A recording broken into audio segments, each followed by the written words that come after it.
اس لیے اللہ کے ہاں ان الزامات کو ثابت کرنا ہے جو انسان آج کہتا ہے۔ خدا کا خوف چاہیے۔ کبھی بھی خاص طور پہ دینی رہنما جو ہیں ان میں بہت سوں کا ہے کہ وہ ایک دوسرے پر الزام لگاتے ہیں۔ ہم سب کے لیے حضرت مفتی شفیع صاحب رحمۃ اللہ علیہ کی مثال سامنے رکھی، ان کا طرز عمل قابل تقلید ہے۔ ایک اور مثال آپ کو دیں، اور اس مثال کے دینے میں ہم کوئی حرج نہیں سمجھتے۔ مولانا مودودی سے 100 اختلافات خلافت و ملوکیت میں، خود انہوں نے اپنی تفسیر میں، اپنی آراء میں بعض اوقات معتزلہ کی رائے کو انہوں نے نقل کر دیا ہے۔ مولانا سے 20 اختلافات کے باوجود مولانا کے جملے جب پڑھے تو حقیقت یہ ہے کہ ہم خود بھی کام گئے۔ مسئلہ یہ ہوا کہ 1946 میں، یہ اب کی بات نہیں ہے، 1941 میں غالباً سب سے پہلے مولانا مناظر احسن گیلانی صاحب تھے رحمہ اللہ، صاحب کرامت اولیاء کرام میں سے تھے۔ غالباً سب سے پہلے انہوں نے یہ بات کہی کہ مولانا مودودی اپنے آپ کو بہت بڑا آدمی سمجھتے ہیں اور وہ ضرور مجدد ہونے کا دعویٰ کریں گے اور مہدی ہونے کا دعویٰ کریں گے، اس قسم کے جملے۔ تو ترجمان القرآن جو اس زمانے میں چھپا 1941 میں، ترجمان القرآن ستمبر اور اکتوبر اور نومبر میں جو چھپا تھا 1941 میں، یعنی تقریباً 85 برس پہلے کی بات ہے، 83 برس، 82، 81 برس پہلے کی بات ہے۔ اس میں رسائل و مسائل میں جو کچھ چھپا تھا وہ کسی نے سوال کیا، وہ آپ پڑھ لیجئے ریکارڈ نکال کے، ترجمان القرآن کے 1941 کے ستمبر، اکتوبر اور نومبر کے رسائل کو نکلوائیے اور ریکارڈ وہ پڑھیے۔ ان سے کسی نے پوچھا کہ آپ اپنے مجدد اور مہدی ہونے کے متعلق کیا رائے دیتے ہیں؟ آئندہ چل کے آپ مجدد یا مہدی ہونے کا دعویٰ کریں گے اور وہ آپ کا دعویٰ صحیح ہوگا یا غلط ہوگا؟ اس کا جواب مولانا نے لکھا، اور لکھا کہ ترجمان القرآن میں اس سے پہلے بارہا اس کا جواب دے چکا ہوں۔ اگر آپ کی نگاہ سے جوابات گزر چکے ہوتے تو اس سوال کی حاجت پیش نہ آتی۔ یہ وہ مولانا لکھ رہے ہیں 1941 میں۔ اس سے پہلے بھی مولانا کی عبارتوں سے بہت سے لوگ یہ برابر ثابت کرنے کی کوشش کرتے رہے کہ مولانا مہدی ہونے کا دعویٰ آج کریں کہ کل کریں، اب کریں کہ جب کریں، مولانا نے ضرور یہ دعویٰ کر دینا ہے۔ اور بڑے بڑے لوگ، حضرت مولانا مناظر احسن گیلانی صاحب رحمۃ اللہ علیہ جیسے لوگوں نے اس مہم میں شرکت کی۔ آپ کا تعلق دارالعلوم دیوبند کے متوسلین سے ہوگا، اور اس سے بھی بڑا تعلق اللہ سے ہونا چاہیے، جہاں آپ، ہم، کیا دیوبندی اور کیا بریلوی، سب اس کے حضور میں پیش ہوں گے، اور کھوٹا اور کھرا سب الگ ہو جائے گا۔ مولانا نے اس کا جواب لکھا، اور انہوں نے لکھا کہ بہرحال جب آپ نے سوال کیا ہے تو اس کا آج کوئی تازہ جواب دینے کی بجائے اپنے وہ جوابات نقل کر دیتا ہوں جو اب سے کئی برس قبل میں نے اس وقت دیے تھے جب اس الزام تراشی کی ابتدا ہوئی تھی۔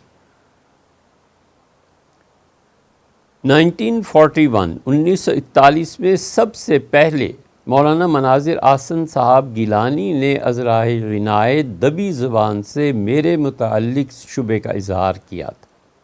شبہ حضرت کو تھا سب سے پہلے رحمہ اللہ، کہ وہ کہتے تھے کہ یہ شخص مہدی اور مجدد ہونے کا دعویٰ کرے گا۔ مولانا نے لکھا، میں نے عرض کیا کہ آپ کو میرے جرت آمیز الفاظ سے شاید یہ گمان گزرا ہوگا کہ میں اپنے آپ کو بڑی چیز سمجھتا ہوں اور کسی بڑے مرتبے کی توقع رکھتا ہوں، حالانکہ میں جو کچھ کر رہا ہوں خدا کے دین کے لیے، جو کچھ بھی لکھ رہا ہوں یا عملاً کردار ادا کر رہا ہوں، صرف اپنے گناہوں کی تلافی کے لیے کر رہا ہوں، اور اپنی حقیقت خوب جانتا ہوں۔ بڑے مراتب سے تو درکنار صرف اپنے گناہوں کی سزا سے قیامت میں بچ جاؤں تو یہ بھی میری امیدوں سے بہت زیادہ ہے۔ یہ ٹھیک وہ جملہ ہے جو حضرت تھانوی نفر اللہ برکتہ فرمایا کرتے تھے۔ حضرت تھانوی رحمۃ اللہ فرماتے تھے کہ جنت تو اور اس کی تمنا تو بڑے لوگوں کی بات ہے، ہمارے لیے تو بس اتنا ہی کافی ہے کہ ہم گناہگار خدا کی پکڑ سے بچ جائیں اور جہنم میں نہ بھیجے جائیں، ہم لوگوں کے لیے تو اتنا ہی کافی۔ یہی انہوں نے لکھا ہے۔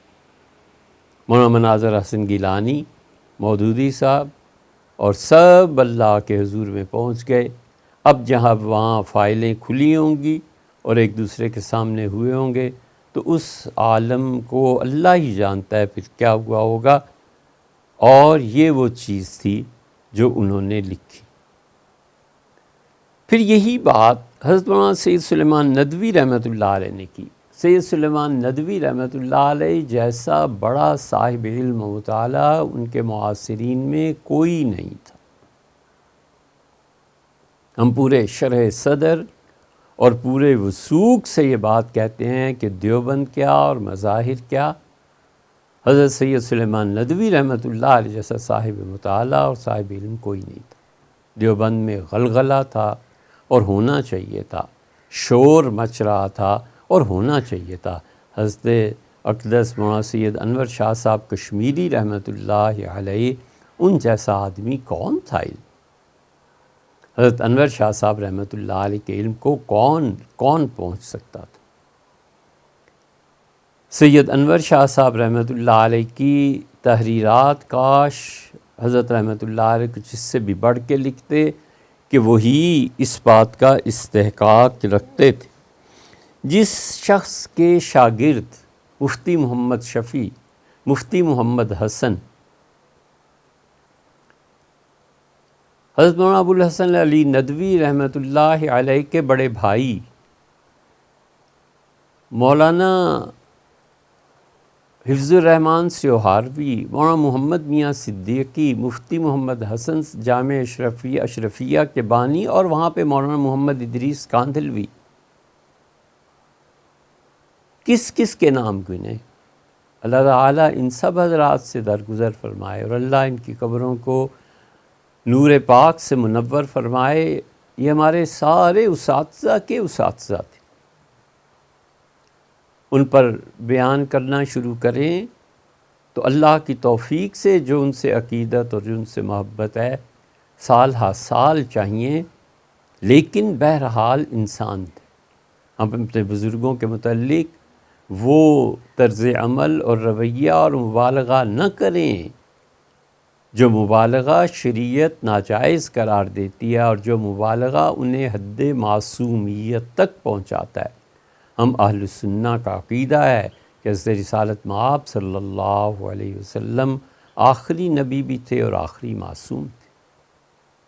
اللہ نے فرمایا ہے کہ عدلو، انصاف سے کام لو، وہ اقرب للتقویٰ، تقویٰ کے قریب ترین بات یہی ہے۔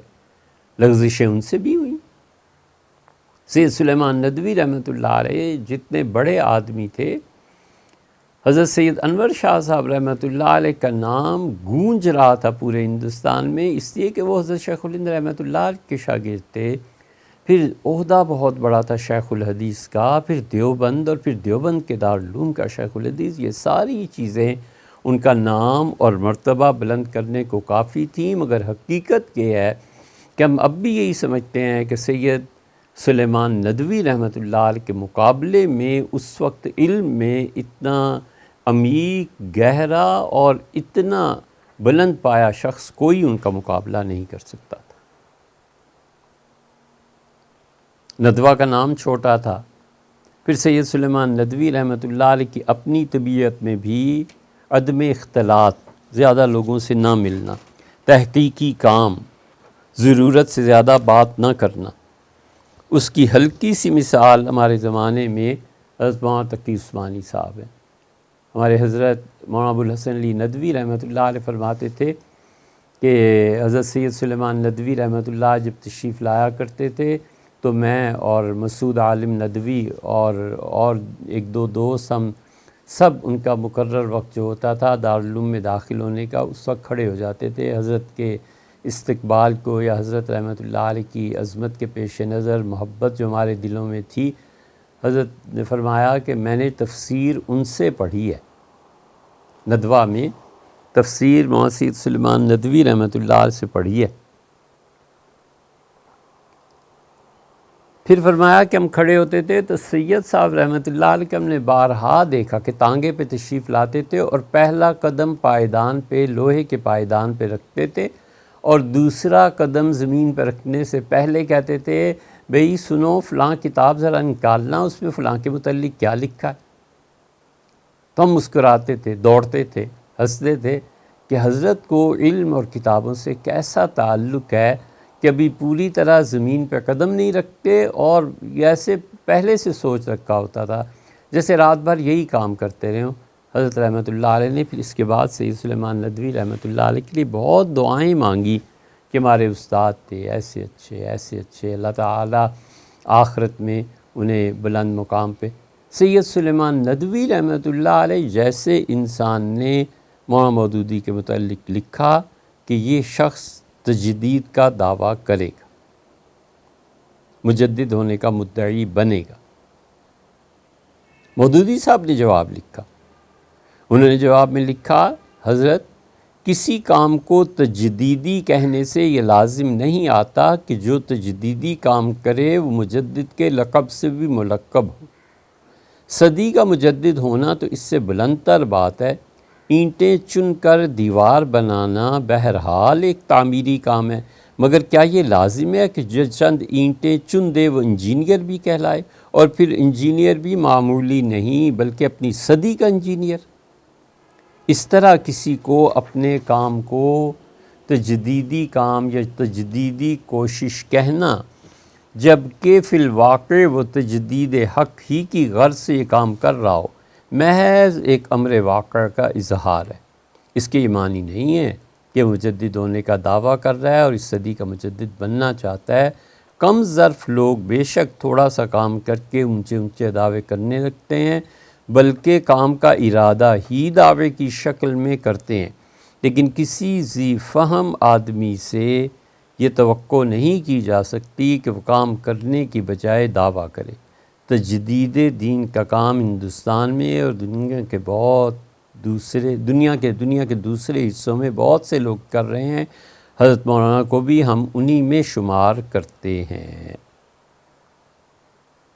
یہ ترجمان القرآن دسمبر 1941 میں اور پھر دوبارہ انہوں نے شائع کیا تھا جنوری اور فروری 1942 میں۔